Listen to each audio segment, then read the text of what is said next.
Welcome! This tutorial will discuss the different units of analysis in IPUMS PMA.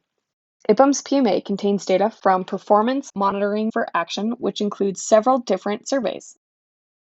PMA is known mostly for the household and female surveys, which you will find under the Family Planning Person unit of analysis. These surveys contain variables about family planning, water, sanitation, and many other topics related to women's health and fertility. PMA also collects family planning data from health facilities, also known as service delivery points. You can find these data by choosing the Family Planning Service Delivery Point unit of analysis.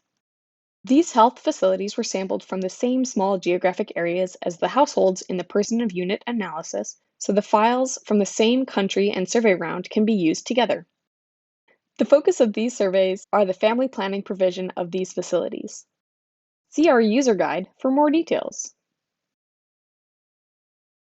There is also an infant unit of analysis.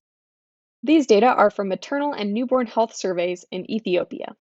Pregnant women were surveyed before delivery, then interviewed at 7 days, 6 weeks, and 6 months after delivery. The women were asked about antenatal care, birth complications, and the health of the infant. More surveys, like the maternal and newborn health survey, are planned in the future, so keep checking back for more. Lastly, there are nutrition surveys in IPUMS PMA. Nutrition surveys include both household surveys that collect nutrition information from women and young children. There are also interviews of nearby health facilities and the nutrition services they provide. These data were collected in Burkina Faso and Kenya in 2017 and 2018. In the near future, IPUMS PMA will also be adding longitudinal data files on family planning.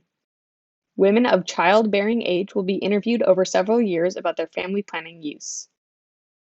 We hope you found this video helpful. Thanks for your interest in IPUMS PMA.